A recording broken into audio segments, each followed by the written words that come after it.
माया से सावधानी और प्रभु की पहचान। ब्रह्मा कुमारी सरला जी कहते हैं, मातेश्वरी जी अनेक विवेक संगत युक्तियों से सिद्ध करती थी कि वर्तमान समय माया की अति है और अब इसका अंत भी निकट आ चुका है। वे वात्सल्यपूर्ण वचनों से समझाती थी, बच्चों, साधारण मानवीय तन में परमात्मा है, इसलिए आप उन्हें पहचान नहीं पा रहे, परंतु यदि अभी गफलत करोगे तो बाद में पश्चाताप से क्या होगा। जिस पिता को जन्म जन्मांतर ढूंढते थे, अब वह आया है, आपके लिए स्वर्गिक सुख की सौगात लाया है। तब भी आप सोए हुए हैं। भाग्य बनाने वाला, रचयिता तथा सद्गति देने वाला सद्गुरु आया और उस बूढ़े ब्राह्मण के रूप में देखकर सत्यनारायण की कथा कहने सुनने वाले आप लोग भी उसे पहचान नहीं सकते और भ्रांतिवश समझते हैं कि वह शायद आपसे कुछ लेना चाहता है। नहीं, नहीं, वह लेने नहीं, देने आया, झोली भरने आया। इसके बाद कभी आपको किसी प्रकार की कमी नहीं रहेगी। इसी प्रकार अपनी मीठी मीठी वाणी से वे आत्माओं को शांति और शीतलता देती रहती थी। उनका आह्लादनी शक्ति, उनकी मधुर मुस्कान, उनका प्यार, उनकी उनकी प्यार की पुचकार, उनके मन का से उत्कीर्ण होने वाले हर्ष एवं स्नेह की लहरें ऐसे शांत, पवित्र, दिव्य एवं हर्षोल्लास वातावरण बना देती थी कि अनायास ही अनेक जन मीठी माँ तेरी शीतल चाहे इस प्रकार के बालोचित शब्दों से उन्हें संबोधित करने लगते। कोई कहता यह शीतला है, कोई कहता ये मनोबल को बढ़ाने वाले, विकार रूपी शुभ निशुभ को हराने वाले, बुद्धि के महर्षि को वन का अंत करने वाले दुर्गा माँ है। उनकी ओजस्वी एवं स्नेह भरी वाणी सभी को ऐसा अनुभव कराती जैसे उनके पाप ताप मिटते जा रहे हो। तभी तो कवि ने कहा है, स्वागत सुफते जब जगदम्बिके, असुर पक्ष विकार विदारणी, त्रिविध ताप भयावह हारणी, सतत अक्षय मंगल कारणी, धन्य धन सदय जगदम्बिके, योगिनी अचला अनिमेषणी, विमलता सुचिता संचारिणी, तमस के बहुदूर के विनाशिनी, धन्य धन शुभ दे जगदम्बिके। शुभ सुहावन संगम काल की, ज्योत्सना जननी तब भाल की, सूचना मिटते भ्रमजाल की, धन्य धन प्रज्ञा प्रतिमूर्ति है। विहरते ब्रह्मा में शिवयति, विश्व के ही करने अब सदगति, प्रिय प्रजापति वत्स सरस्वती, धन्य धन्य वरते जगदम्बिके। सहज योगमय शिव शक्ति है, सहज ज्ञान में अनुरक्ति है, वत्स है कहते तब गोद में, धन्य धन जननी सत स्वागत।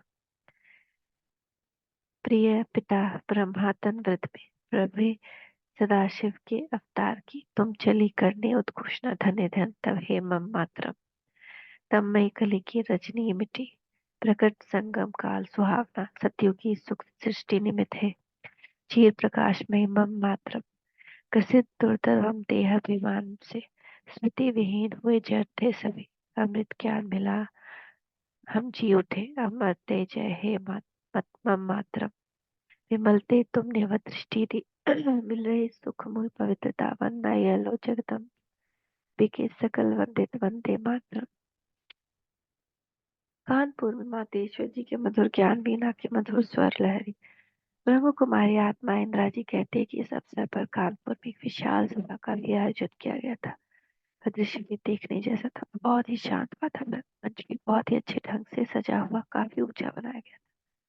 नगर के बुद्धिजीवी लोग काफी संख्या में पधारे हुए थे। सभी मातेश्वर जी की प्रतीक्षा में बैठे थे और उनके नेत्र उस प्रवेश द्वार की ओर लगे हुए थे जिसके द्वार से मातेश्वर जी ने सभा में पधारना था। आखिर सभी की प्यारी माँ आती दिखाई दी। उनकी चाल में एक निरालापन था। मुख कमल में तो सदा खिला रहता था।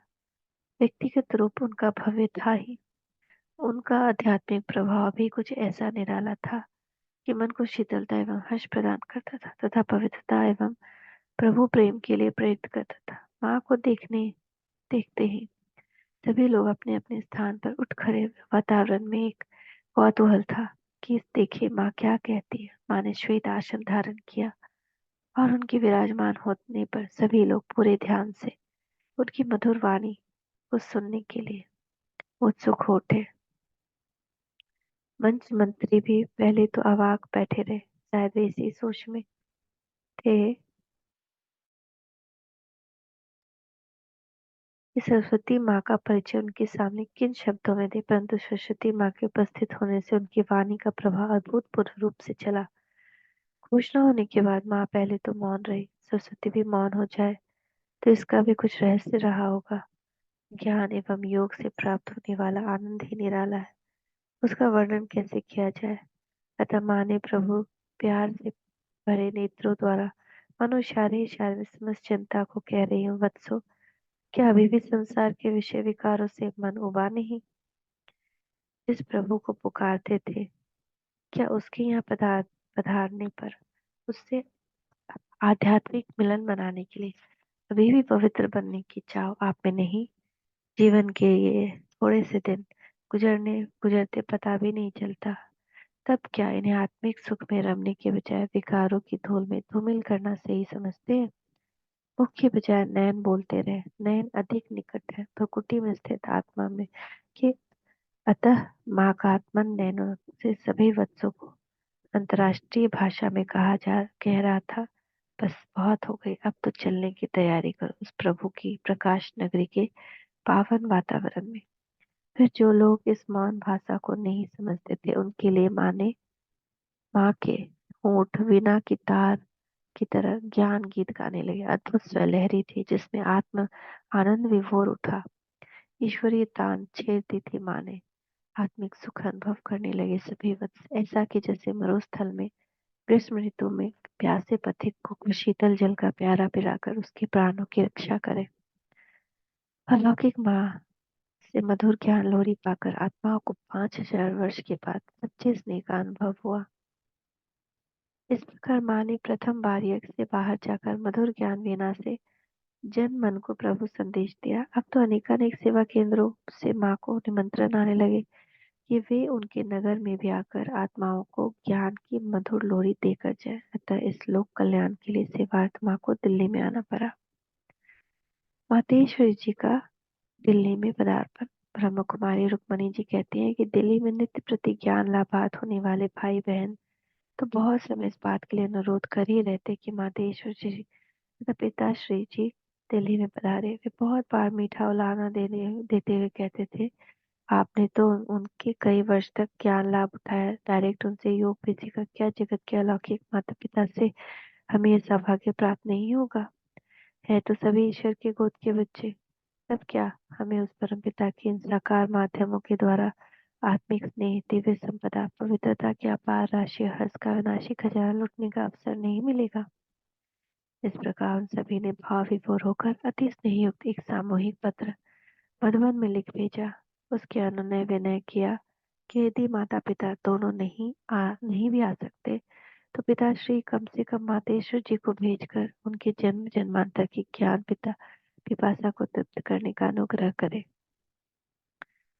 ब्रह्म कुमारी कमल सुंदरी जी कहती है, जब सभी को सभा में यह संदेश सुनाया गया कि मातेश्वरी जी ने उनका यह निमंत्रण स्वीकार किया तो वे खुशी से फूले नहीं समाते थे। वे माँ की मधुर वाणी सुनने के लिए स्वप्न साकार होते देखकर उनके मुखमंडल पर हर्ष की जो रेखाएं बनाई थी, समस्त सांसारिक सुख प्राप्त होने पर भी ऐसे नहीं हो सकते थे।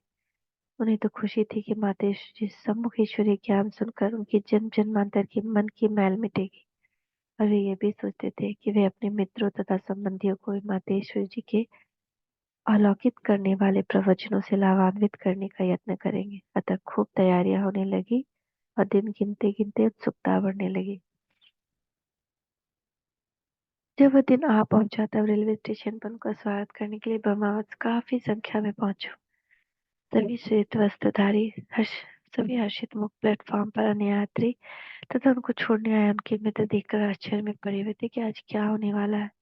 ये सभी यहाँ क्यों इकट्ठे हुए? उनके मस्तक पर प्रश्न चिन्ह भी बना हुआ था। ब्रह्म कुमार ने कुछ ईश्वरीय साहित्य देकर माँ का परिचय देते थे। सभी को खुश देख हर्ष के चिन्ह तो उनके चेहरे पर भी जा पहुंचे थे। वे भी उत्सुकता से वहीं खड़े हो जाते थे। सारे वातावरण में एक अपूर्व खुशी की लहर थी और सभी आंखें गाड़ी के आने की दिशा पर लगी थी। वह देखो, गाड़ी छक छक छक करती प्लेटफॉर्म पर आ रही है और सभी के नयन माँ को ढूंढ रहे। माँ भी अपने कंपार्टमेंट के द्वार में बच्चों को निहारने के लिए मुस्कुराती हुई खड़ी है। क्या कोई वर्णन कर सकता है उस सुखद घड़ी का जब माँ ने अपने बच्चों के बीच दिल्ली धरनी पर पदार्पण किया? बस सभी का मन वह उल्लास और अपनत्व से भर रही कह रहा था, हमारी माँ, यह है हमारी माँ, हमारी माँ आ गई। इसके आगे कल पढ़ते हैं। ओम शांति, ओम शांति, ओम शांति।